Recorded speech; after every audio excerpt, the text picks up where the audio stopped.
Guys, my name is Nairi and you'll find me on Nairi Squire's channel, which is a channel all about adoption family life, which includes children's behaviour and trauma as well. I'm the adopter of two boys who are now 10 and 11, and I've been a foster carer. So if you think that these things could be useful to you, then please subscribe to my channel and hit the notification button. So let's get on with the subject that we have in hand. And what we're talking today about is children that lie and try to deceive you. And I really find this challenging myself. So I'm going to try to talk through with you the types of things that we've experienced, and then hopefully guide you through the types of things that you can do about it. And I really hope that it helps you to hear my story. So my boys are lovely. I love them dearly, and we have lots of issues and problems. And one thing that I find really hard is they get together often and they do things often behind my husband and I's back, and they lie about it, and they will literally lie about it right in front of me when they are either holding the object, or it's the thing is, it's obvious to them that I know they're lying, and it's obvious to them that they can't hide it because I've just found the evidence. So the types of things that will happen is they will either take risky objects to different places, and between them they will do that without kind of letting me know. The other one won't let me know. They might sort of take food and sort of squirrel it away. They will potentially lie about school a lot. So if something bad has happened at school, or they've had a bad day at school, I'll be told it's a good day.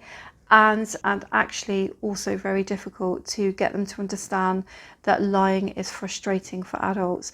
And I suppose the first point to make here is that lying is more frustrating for adults than it is for children. Because for children, or certainly for my boys, the way that I see it is it's a way of them covering their tracks, because one, they don't want to disappoint. Two, they don't want us to find out what's going on, and three, they don't want to put it right.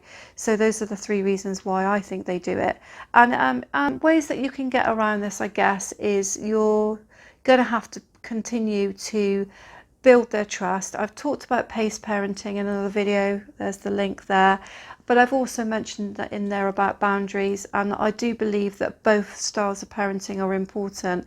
But when it comes to why children lie, sometimes I think it's that sinking feeling that they have of they don't want the disapproval of me as their adoptive mum or their adoptive dad. They don't want to feel bad about something, but they still want to do that risky behaviour.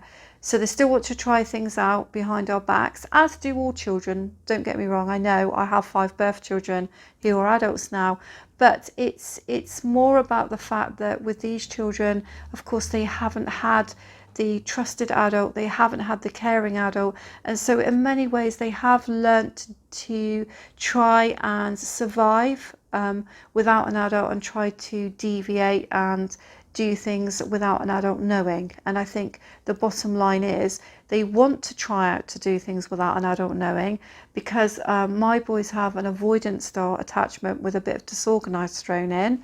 So they want to avoid the adult being their go-to person and have a go at doing things that they shouldn't be doing.